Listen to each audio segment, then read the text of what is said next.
to do? Oh, there we go. All righty then. Hey, everybody. You know, it is Wednesday. It is officially Blockchain Day. Welcome to Blockchain Chat. I'm here with my girl, Dr. Keisha, and we are here tonight to talk about a recent report that came out from Moody's, which, if you don't know what Moody's is, it's a very well-known, very well-respected financial analysis group. And they said that most of blockchain should be standardized by 2021, which we know is 2 years from now. So we've been saying that we're going to see a lot happen when something called interoperability happens. And what Moody's is saying is that when that standardization is going to be based on interoperability. And we're going to talk tonight about what that means, some of the issues that are happening with interoperability, and most importantly, we within BBC focus on how we can take advantage of these opportunities. So we always want to have the conversation revolve around that as well. But before I do that, a couple of quick announcements. We want to get your calendars out. Welcome to Black Blockchain Consultants. I'm Cherie, I'm the founder. We founded this organization to help Black people do 4 things within blockchain industry. Number 1 is get blockchain jobs. If you are looking for a blockchain job, then you come here to get the information that you need so that you can go and slay that interview. Number 2 is blockchain-based businesses. We want to own a piece of blockchain, not just doing services, but we also want to own pieces of these platforms. So we're here to provide the education around that and give you the motivation to be an owner within blockchain industry. It's going to be a $3.1 trillion industry in the next 5 years. So get your piece. Number 3 is invest in the blockchain, whether you're investing time, money, or both into projects. We talk about what's happening within blockchain overall so that you can choose the best projects that you want to align with. And then the 4th thing is building intergenerational wealth. You all know it's not just going to be blockchain that's going to make your grandchildren financially stable, if not wealthy. It's going to be a myriad of things, but blockchain is one of those foundational tools that you can take in order to get money to then parlay it into real estate, stocks, and other types of investments. We also are feverishly working on our virtual conference. Super excited about this. It's going to be about 21st century fundraising techniques. So any business owner that wants to learn about opportunity zones, crowdfunding, as well as how the blockchain is going to affect the way and our ability to raise funds. We know that our people have had horrible times raising funds for our businesses. We believe that blockchain can break through some of those barriers. So that is going to air mid-November, and you want to stay tuned for that. The 3rd thing is, Dr. Keisha, if you would tell everybody about the new class that you just dropped on the Center for Blockchain Studies. Yes, it is the course is about supply chain management and the application of blockchain technology to create more transparency in that space. And we speak to some real proof of concepts that are going on, and with some big names that you'll know, your Walmarts, that kind of thing, you know, and pharmaceutical companies. So we really speak to some big names that you're already very familiar with, and we are talking about the problems that blockchain overcomes in that space, and it's interactive. So give it a try, and we really love to hear your feedback from it. So we can bring more content like that, or just do some process improvement with it. So definitely check it out, blockchainstudies.tech. It is the supply chain management course. Check it out. Yes, we have tons of courses on blockchainstudies.tech. That's one of them, whether you want to take a Blockchain 101 course, or you want to learn about smart contracts, or blockchain in the healthcare industry, all sorts of classes we have there that you can partake in. Dr. Keisha, you also have Next Monday, you're Detroit. Next Monday in Detroit. Detroit, show up. I'll be there to give you an introductory course, live course about blockchain. And it will be an intimate, group where you can ask your questions and you can make it what you want. I'll be presenting information that will make it very understandable as to what blockchain is and its use cases in real life. And I'm really looking to have that interactivity with the group so I can answer any questions or we can learn some things together.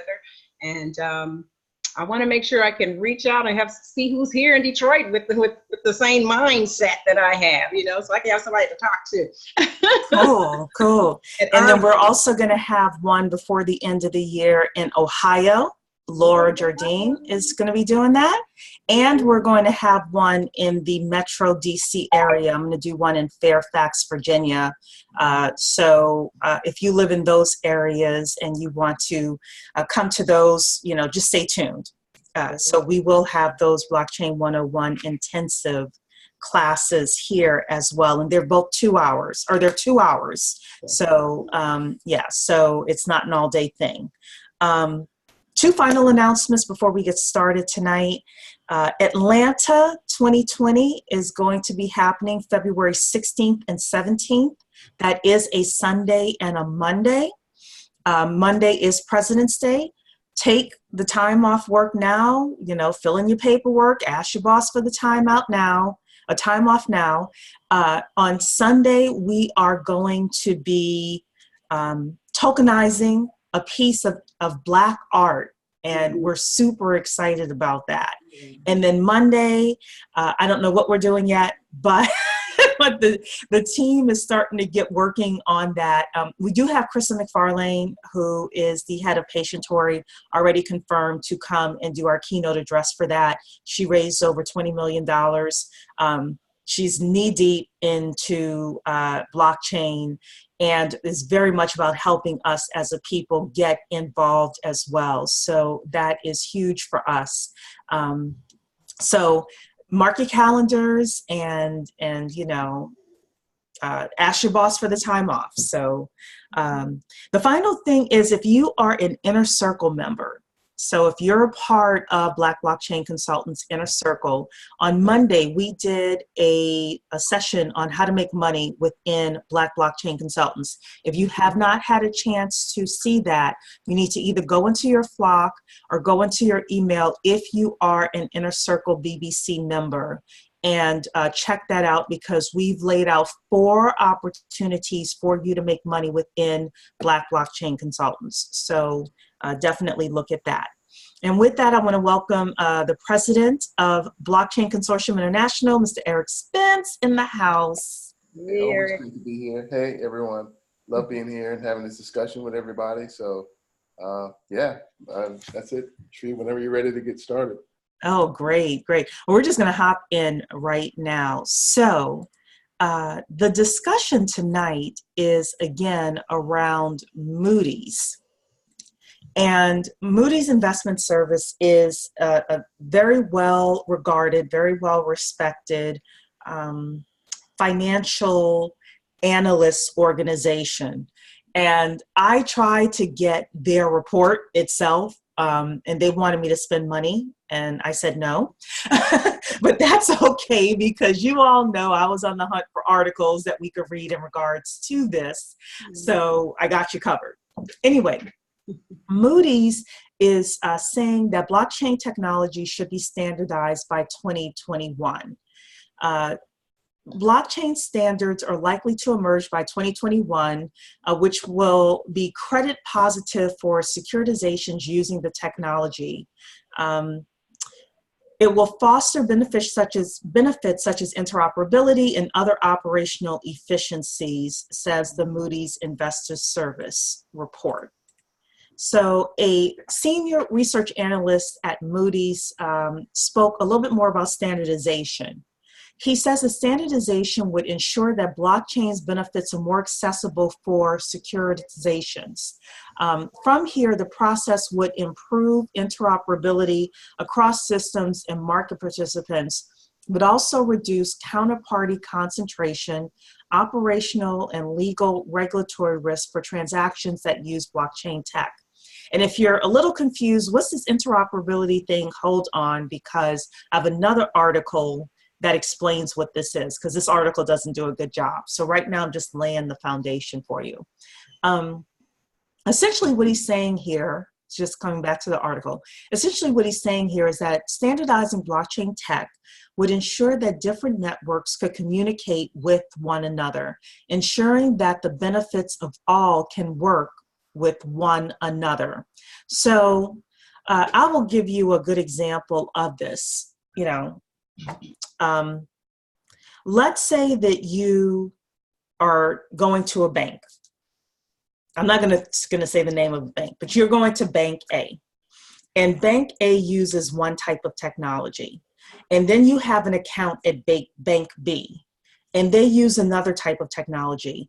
And you need to move money from Bank A to Bank B.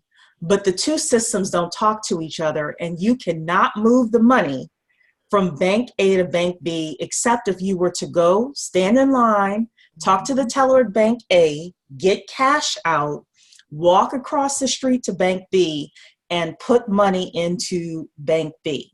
Mm-hmm. That is kind of how blockchain is working right now. Dr. Keisha, Eric, let me know if you guys think that that's a good example, or if you've got a better example of, yeah. I've got one that comes to mind, because I'm in, deal with in the digital space and deal with technology integration and all that kind of stuff. The one that comes to mind in my experience, just from being a teacher, is being in the situation where you have a Mac at the job and a PC at home. And back in the day when it really, really didn't talk, you had to have, your 2 discs, your converter. Yes. Yeah. Or just plain old, have to spend some other kind, like you said, some other type of money to bridge the 2 gaps, or just have 2 different systems, really. Just have your Mac thing and your other thing that you did at home.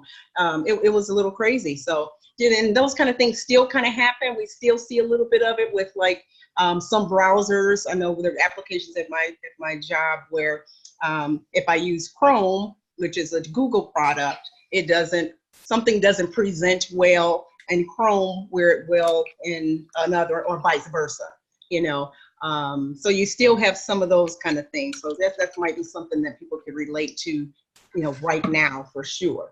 But truly, the biggest thing is that there's much friction, in the transaction, and that's what where where we have greater interoperability makes things much smoother. It doesn't really matter where you come from, whether you come from a different state or or anything like that. Everything just smoothly transfers. Exactly. Eric, comment? No, well, not much. Those examples you gave those are spot on. So everyone, take note that absolutely explains, the problems that are currently present with interoperability amongst different blockchains.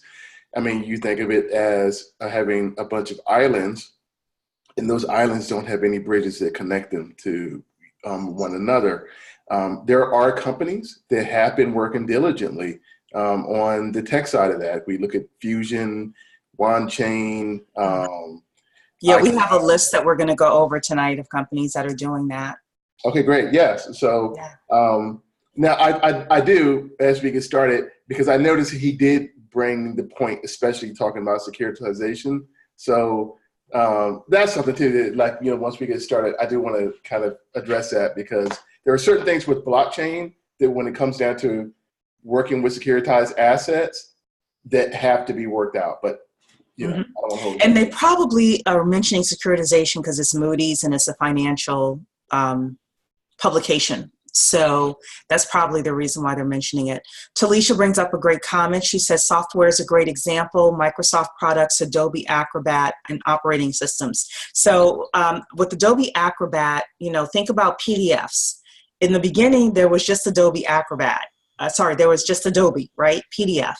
And then other people started creating their own PDFs. But if you opened it in another PDF system, you weren't able to read like some of the characters would come up all Google or garbled, sorry, and everything. Well, now even the PDFs are talking to each other, you know. So it helps with efficiency. It helps with being able to do business nationally and internationally, et cetera, et cetera. So let's continue on.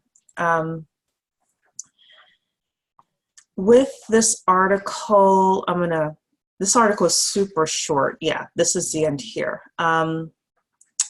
Global blockchain standardization is primarily driven by the International Organization of Standardization, or ISO. If anybody knows about manufacturing, that is a huge organization that standardizes manufacturing. So the fact that they are, now they're saying primarily driven, I didn't know ISO was going to be driving blockchain standardization, so I think that's interesting. But it's saying here, currently there are many independent blockchains with a lack of standardization and interoperability, limiting operational efficiency gains and heightening risk. The post concludes. I would also say that it is stifling adoption. The lack of interoperability is stifling mass adoption of blockchain. Absolutely. So the industry is now working, as Eric said, on there are, we're going to go through this article, there are I think about 7 or 8 primary interoperability softwares that are out there. But Dr. Keisha, and this is why I'm glad she's here, you also interviewed Gina Malik of Gina Malik, yes. Yep. Yes, with regards to that. So I'm very interested when we get to certain points of, you know, hearing some of the things that she said with regards to your interview that you did. So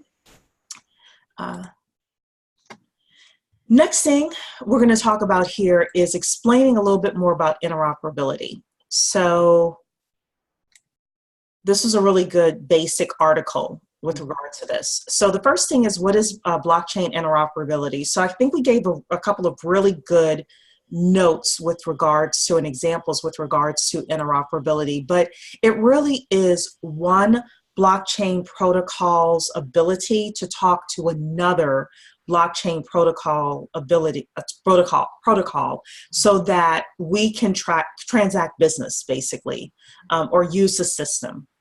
So they're saying it's everything from agriculture to real estate to healthcare to voting. All sorts of blockchains need to be able to speak to each other. So why does blockchain interoperability matter? I've said it before and is saying it here, to make mass adoption possible and let the industry evolve further. Because the crypto space has become highly competitive, some projects tend to put a lot of effort into beating their opponents' numbers instead of focusing on general infrastructure. The scalability race is a particularly good example. Originally tasked with the idea of topping Bitcoin's insufficient performance, the original blockchain can handle just 7 transactions per second at best. Various blockchain projects eventually have report numbers as high as 40,000 transactions per second. In contrast, the estimated capacity of the Visa network is around 24,000 transactions per second. So everyone's trying to outdo each other. No corporation would want to process its payments with blockchain, no matter how scalable, if the overall infrastructure is not interoperable and secure. So again, it's got to be interoperable and secure. While its output might be better than Visa's, it won't have the same usability across the world if it stays isolated. Meanwhile, cards issued by global card schemes, Visa, MasterCard, American Express, are interoperable across merchants and ATMs worldwide. So,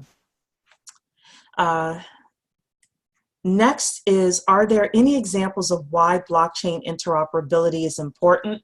We've talked about that, but they're saying here healthcare and medical records. So we can definitely imagine what life would be like if you could not transfer your healthcare documents and records from one doctor to the next. That's kind of where we are right now with blockchain. However, people are building a bridge with regards to that. Or they're saying here the scenario is medical records going from a doctor to a hospital, to an ambulance, and then to the hospital, being able to transfer that information. But it also applies to other industries like real estate, auditing, logistics, and so on. Mass adoption is not possible if there is no blockchain operability. Yes, Eric? No, one thing, sorry, I didn't mean to interrupt, but one thing I did want to add, that another benefit of interoperability is it allows for different blockchains that have a specialized focus to then be connected together, and they can solve a problem in a more robust way. For instance, if someone was focusing on the monetization of data, and let's just say it was healthcare, but you have also someone, like a Horizon or a Dash, someone who's focused primarily on privacy, they can then work together so that that person's, privacy is kept, is really protected, but at the same time, the monetization of their data is leveraged. But, it would be two different blockchain networks working and coming together to combine together to achieve that goal. But if they aren't able to, sync up, well, hence the problem. Yeah. Now I was going to add too that really the coming together like of that big organization that is looking to pull together the whole industry there, that it totally makes sense. It's these economies of scale. When you are all in the same industry, you're experiencing the same problems. It's just like, most things right now, somebody's got the better way to figure it out, but they're working in it in isolation. And of course, right now, everything is a competitive kind of thing, but working together in the same industry to create this smooth process of sharing of data and that kind of thing, it just makes the entire industry stronger. And coming together as a consortium, that you can put all those problems together in one place and really deal with them at scale. We live in a global marketplace, so all of this needs to happen, as opposed to we need to collaborate. These companies and industries need to collaborate to solve these big problems, Absolutely. And going back to the healthcare thing, Talisha is saying EHRs have difficulty today with interoperability. So interoperability is even an issue today within the healthcare field, according to Talisha. So, yeah, I know. Let's interject on that. I know just living that when I've lived in Florida and in Michigan, and just trying to get my children's, records from one hospital to, here in Michigan. It was what they even did with them. They're like, oh, we've lost them, or we've not lost them, but archived them, and we got to dig them out, and all that kind of stuff. But that information is still very pertinent to my kids today, even though they were born there and all that information from birth is there. I need all of that. I need all of that information to paint the full profile of what's going on with them today, like many of us. So yeah. I heard when I went to a conference, must have been last year sometime, there was someone who talked about when you have natural disasters, let's say a hurricane, for example, and you have nurses that are on site. I don't know if it's the Red Cross or whomever has to confirm the credentials of these nurses before they could start legally working or helping anybody on the ground. And right now there's a horrible inefficiency with the credentialing, confirming this nurse is who she says she is, she's credentialed, et cetera. So they were saying that blockchain is even going to be able to help with that, where all of a sudden you have the nurse's credential on the blockchain, and within seconds I can confirm, yes, Nurse Sally truly is a nurse. She's up to date with her continuing education or whatever it needs to be said. so that she can get to people faster. Imagine being a nurse and your whole job is to help people, and you see someone bleeding on the side of the road and you're told you can't help them, you know, without getting into personal liability issues, Right. because we haven't confirmed your credentialing because of some inefficient process. So when we really start thinking about the impact that blockchain is going to make, Mm-hmm. it truly is going to be life-saving for people. So this interoperability is going to be very important. Talisha's saying credentialing would be exponentially enhanced by blockchain. That's what I understand. Obviously, I'm not in the healthcare field, but I did hear that this was something that was a huge issue that they were looking for blockchain to solve. And that was actually going to bring up that same point. I'm really watching. I'm in education, and whatever is happening with healthcare in terms of credentialing and the exchange of records, I see it as an absolute parallel to education, because you know, we have tons of certifications that are public, that should be public knowledge to people. So that's a perfect application for a public, true public, decentralized blockchain application. Right. So let's talk about some of the interoperability projects that are happening right now. So question number 4 is, how can it be achieved? There are different methods: cross-chain, side chains, proxy tokens, swaps, etc. We're going to lead this to all of you to kind of figure out, if you really want to become the specialist in interoperability, to figure out how this is going to happen. However, they have here a number of projects, including Polkadot, which is a multi-chain or cross-chain technology. Basically, it allows different blockchains to plug into a larger standardized ecosystem. We have Cosmos, which is a cross-chain principle. Specifically, it employs an inter-blockchain communication protocol to establish blockchain interoperability. It serves as a TCP/IP-like messaging protocol for blockchains. We have Chainlink, which is a little bit more popular. The centralized Oracle service. It allows for data to be retrieved from off-chain APIs and put on a blockchain. In other words, Chainlink serves as a bridge between blockchains and all the infrastructure that exists off-chain. Next is WanChain, another popular one. Uses a different protocol to facilitate data transfers between otherwise unconnected blockchains. Thus, instead of deploying peg zones or its multi-chain analogs, WanChain creates so-called wrapped tokens that can be traded on other blockchains. And then you have here Quant. Quant is not a blockchain. It uses Overledger protocol, a layer that runs over existing blockchains. Overledger ostensibly allows developers to create maps or decentralized applications that utilize multiple blockchains at the same time in 3 lines of codes without any additional infrastructure. So as you can see here, they do get a little technical with what these are doing. So, but you should know that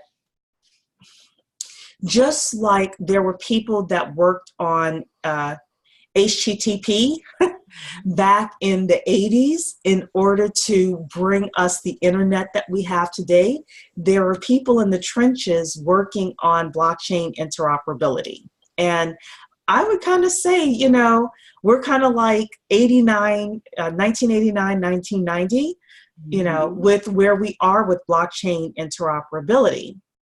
So you may want to, you know, if it's your thing, take a closer look at it. All we're doing here is just exposing you to things. And then this is supposed to say, is blockchain interoperable now? And the answer is no. So any comments on any of the interoperability projects or anything like that before I move to the final article that we have?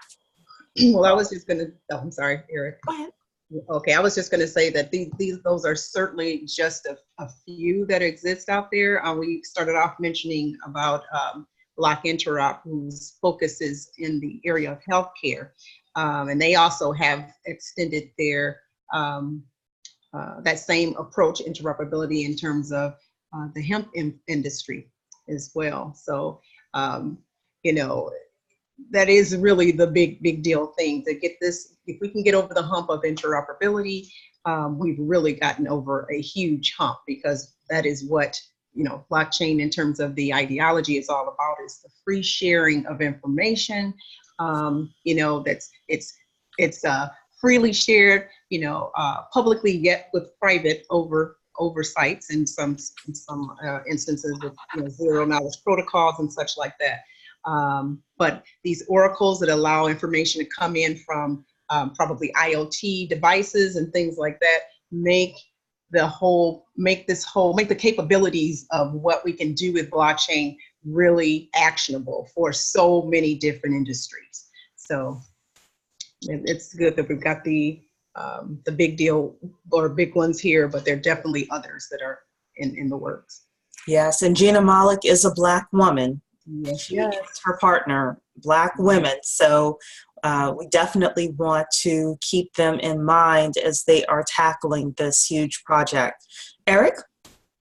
You know, one thing that this was in regards to the first article, the Moody's article, and they was talking about the standards for securitization.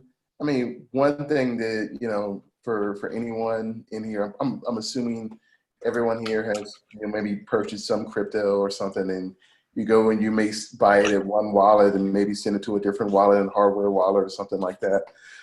Well, here's the deal. You can't do securitized assets that way, because, you know, if I tokenize an apartment building and, you know, I send it to a different wallet and I miss one letter or one number on that address, well, you're not going to tell me, hey, sorry, Mr. Spence, you don't own it. It's out. It just went to the cyberspace. Like, that's not going to work. Like, find a way to figure it out. Like, so these are problems that are being worked out, and that's why I'm sure Moody's looking at that. When, you know, as I've heard several people address this. I've heard one firm was saying that this was their primary concern, was setting up wallets for their clients. This was the number one thing that their clients were the most concerned about when it came down to tokenizing an asset, was having the wallet set up. How is it secured? And, you know, if anything were to happen with any sort of transaction, hey, how do we go and how do we address that? So I'm sure Moody's is that's in their sights, is how do we work that out, you know? So. And I was going to add to that too, that whole idea of disintermediation, you know, taking that middleman out. It still creates those middlemen. Their new job could be, you know, trying to support, you know, what that very concern that you're speaking of right there. So that if I were a middleman and I was looking for some blockchain business, you know, that would be what I would be doing, is retooling myself so that I could fill in some of these blanks, you know, with regard to the you know, support of people having to hold their own data and things like that. That's a huge responsibility. So that's just a new business model for somebody. Yeah, and what you're saying, so I've been writing down different career and business options. And as Eric said that about the setting up of the wallets, there's going to be people making billions of dollars teaching people how to set up their wallets. You know, what does this mean? You know, there are going to be people that are going to pay a lot of money for one-on-one support. My grandmother needs a wallet. My auntie needs a wallet. They're not technical people. Can you go sit down with them? I'll pay you, you know, $1,000 to spend 3 hours with them to get it all set. I'm telling you, there are going to be people that are making a ton of money doing these types of things. So, you all know what I say, pick a niche, pick a major, go for it. You know, get set up now. So we're going to talk about this last article here, does blockchain interoperability even matter? And let's see here. I wanted to fast forward through these things, and it says here, one size doesn't fit all. To build a truly robust platform for smart contracts, the architecture of the platform has to be designed in such a way to cater to the broadest set of applications. For example, if the Ethereum core developers believe that many applications will require the use of a specific cryptographic primitive, they could upgrade the Ethereum protocol to include a pre-compiled contract that does the computation more efficiently. However, there may be applications that require a different set of cryptographic primitives, and those developers are beholden to the design and progress of the Ethereum protocol. This is not just limited to niche cryptographic primitives. All applications built on any smart contract platform are subject to the rules of the system, which include everything from transaction fees to the cost of the computation or gas. Since these fixed rules cannot accommodate every use case, certain applications are forced to make trade-offs in their design, such as Ox having on-chain settlement and off-chain order books. Having your application built on your own chain grants self-sovereignty, where the application developer can change and upgrade the underlying state machine however they see fit and are not tied to the specific design or architecture. So now you start getting into people thinking about how they're going to design future platforms. And with the standardization, if platform developers want to maximize the amount of people that are using their platform, they're going to have to think about how other platforms are setting up theirs, and this standardization is going to be very, very important for people. So they were talking here about different things in regards to scalability. I'm not going to go through this, composability, and then they have here the conclusion with regards to the current default for blockchain applications is to build on an existing smart contract platform like Ethereum instead of building your own chain from scratch. However, this will likely change as tools to build your own blockchain become as easy and unrestricted as writing a web application, and the interoperability between chains becomes seamless. So now all of a sudden you'll have something like a Wix for smart contracts. Now I want to own a piece of that. But so it says here, frictionless, this is bottom here, frictionless interoperability between blockchain protocols without needing a third-party exchange to facilitate marks the next major stride in the ecosystem. Blockchain developers need to be cognizant of incorporating frameworks for interoperability during the formation of the technology in order to maintain any competitive advantage in the blockchain space. So that is why blockchain interoperability matters. And with that, I'm going to open it up to my esteemed panel, or I can tell you some of the ways that I think we can make money with this. You guys let me know what you want to do first. Well, can I just interject one thing? Just sure. Contracts, and this is something that I've really been thinking about, because I was listening to a call the other day, and the person was talking about how eventually,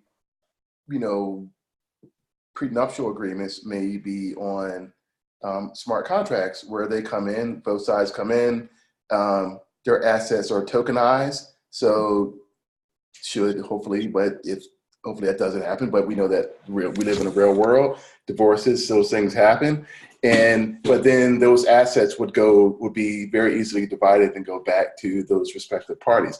Now, here's the issue I've been thinking about: where do we fall with smart contracts being held up in a court of law, where to the point that they would be challenged, and that's just one aspect. But I'm also thinking about, with a business, where would someone come and say, well, wait a minute, no. how do you know that I agree to this? Or what if I say no? Like, how does that, where are we right now? And I believe, this is just me, that this is going to be an entire sector Industry. of our legal system. Yeah. So I was going to just piggyback on that again.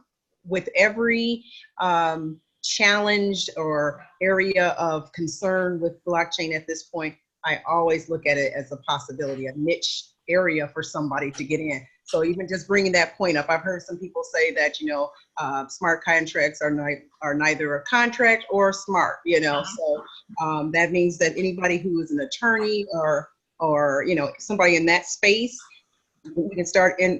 they can start focusing on, that kind of legislation and regulatory, being parts of regulatory groups, so that those kinds of considerations are taken into account that you just mentioned, and have them be mitigated before things even jump off well, Yeah.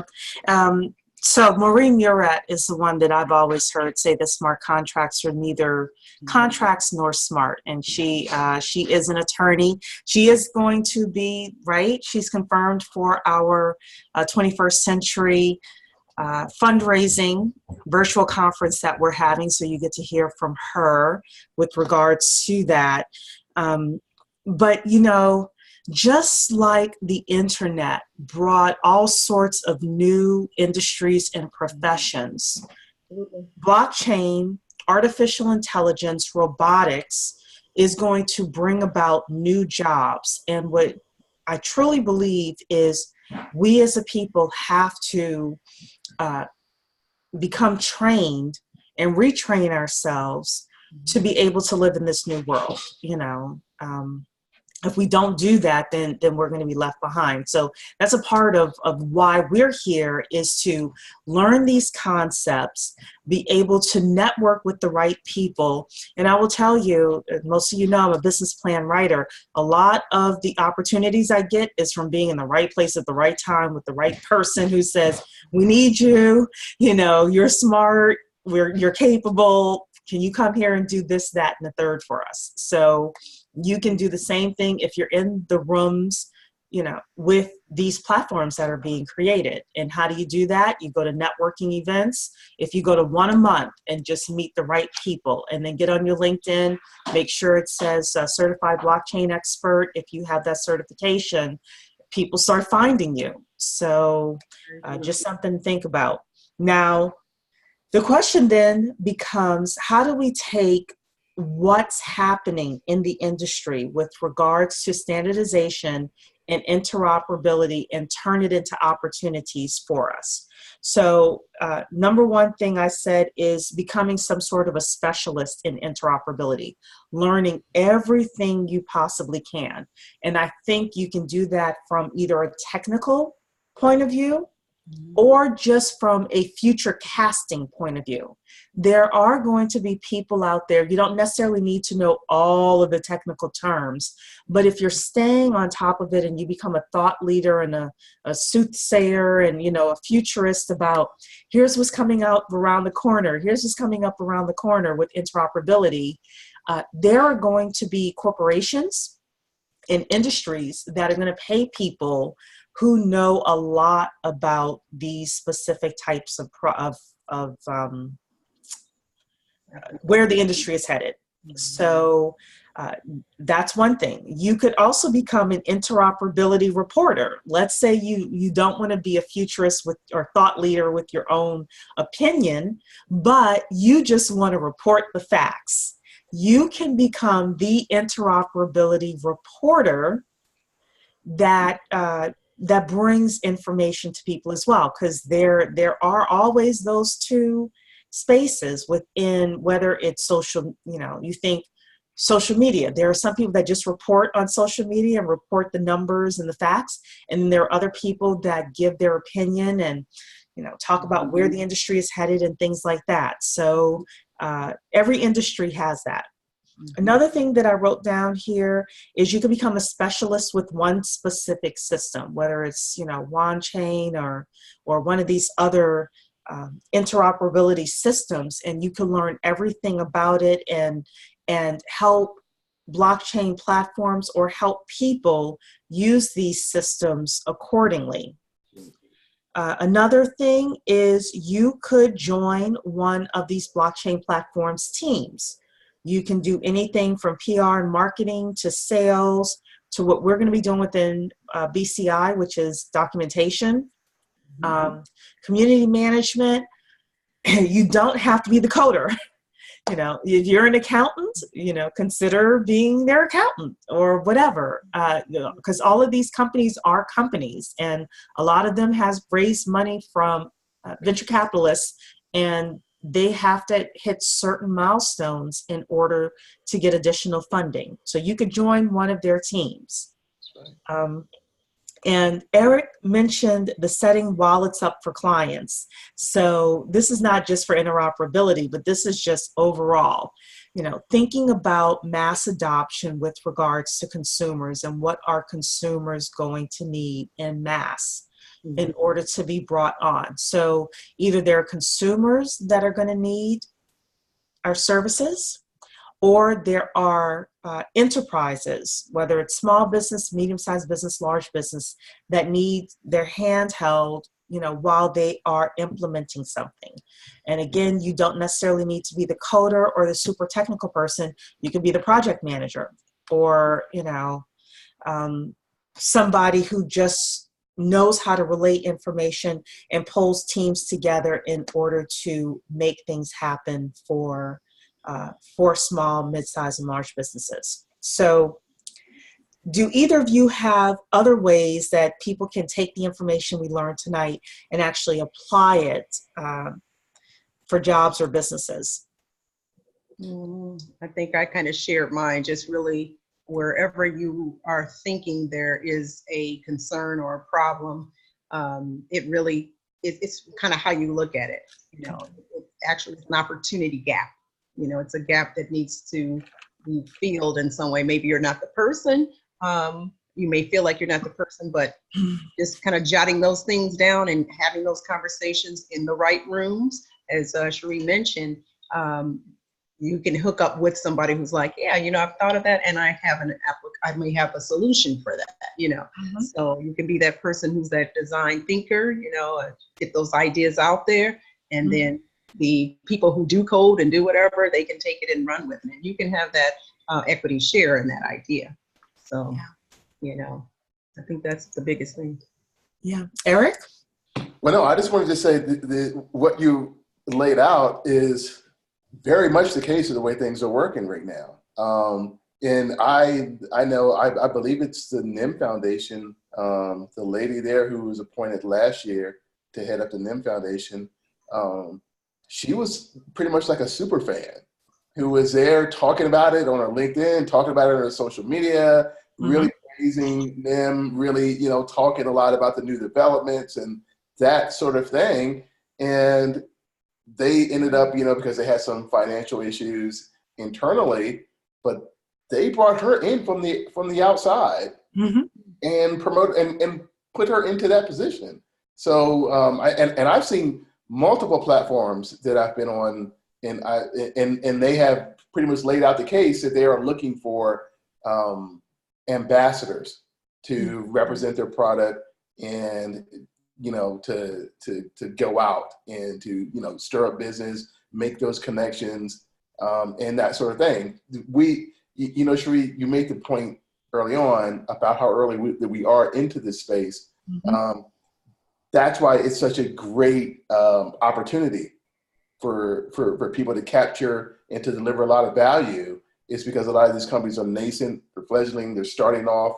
They do need that kind of you know, connection, reach to bring them into the marketplace. So yeah, the opportunity is there. Absolutely, absolutely. So there was a comment I wanted to read here. It's from you, Eric. You said, I remember when emails weren't considered legal communication. I had forgotten about that, but you're absolutely right. Yeah. So as laws change, there is a guy named T. Harv Eker. He wrote several books. One of them was called Speed Wealth. He wrote that in the 90s. And he said, every time there's a change in the law or technology or people's interest, somebody gets rich.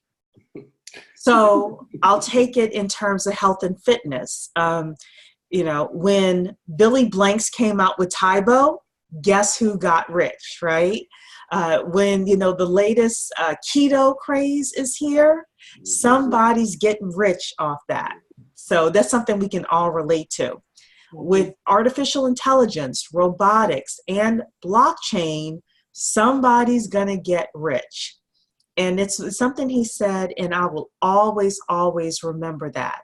The big thing is to pick something, pick a specialization, or if you want to be a generalist, figure out how you're going to put yourself in a position to actually become rich and or at least well off, with this opportunity. So to kind of go back and piggyback on that, the way you make that decision about where you get in to fit in is, again, to take a look at the areas that are obviously interest you, first of all, things that you can really leverage already in terms of your existing, professionalism and circles and networks and whatnot. Because the thing about blockchain, just like the internet, the way we're used to using it, it's one of those infrastructure changes that it's going to touch everything. So there will really be no industry that will not be touched with this, So you can always just consider some of the understanding first, fundamentally what blockchain brings. So that's finding out about what blockchain is, so that you can make that overlay in terms of your particular industry, because it definitely has a place. It definitely has a place. And there's certainly places where it doesn't have, but it definitely will have a place in most cases. Mm-hmm. Right. So I'm going to make a couple of final announcements and then give you guys the floor for any final comments that you have. So next week in Blockchain Chat, I'm super excited about this one. The state of Colorado pulled together a blockchain commission, and they put together a 30-page report with regards to their recommendations to the state of Colorado in terms of how to change certain laws within Colorado to make the state more blockchain friendly. And even if you don't live in Colorado, and of course I don't, none of us on this panel do, there are things that we can pick up in terms of looking for opportunities within our own states. So next week, we're going to go over that Colorado report so that you can see some of the things that are happening there, which I believe is going to be happening across the country. They didn't say anything so profound. And then figure out, we're going to talk about strategies for you working within your state to take advantage of blockchain opportunities. So I'm like super excited about that one. Sounds awesome. So just remember again that if you are part of the inner circle, on Monday we had that how to make money within Black Blockchain Consultants. If you will check Flock or check your email for the link, it is a private video on YouTube, so you're going to have to click on the link in order to see that. We talked about 4 different ways you can make money within Black Blockchain Consultants. Also, Atlanta 2020. It's happening February 16th and 17th, 2020. Please mark your calendars and ask your bosses now for the time off. And then virtual conference is happening. It is going to drop in November. We're super excited about that. The virtual conference is going to be about 21st century fundraising options for us. Everything from opportunity zones, crowdfunding, and then how blockchain fits in with all of that. You can invite any small business owner because we're only going to spend a portion of the day talking about blockchain. The rest of the day is really going to be about some of the other options that are available so that we can raise funds for our companies. So with that, those are my only announcements. Eric, final words for the family. Not a whole lot. Just it's always a great time. Love meeting with everyone here on weekly on our calls. I learn a lot, listening to everyone, and yeah, it's going to be great. The virtual conference is going to be fantastic. We have some great platforms, great speakers. We got our own Corey Henry, which I'm really excited about. Especially you have to hear his presentation. Opportunity zones. I'm looking forward to just digging in and just learning more just about it. So yeah, looking forward to it. Yeah, Dr. Keisha? I just want to encourage everybody to keep a growth mindset in this space. Don't get locked in with any one company or approach or whatever, but really look in terms of the functionality that this technology provides and how it can be applied to your industry, your profession, just some concerns that you might have where it can definitely mitigate some of those ideas and issues. Perfect. All right, everybody. Well, we are ending on time, so we hope you enjoy the rest of your evening. God bless you. Same time, same place next week, blockchain chat. So thank you so much and have a great evening. Good night, everybody.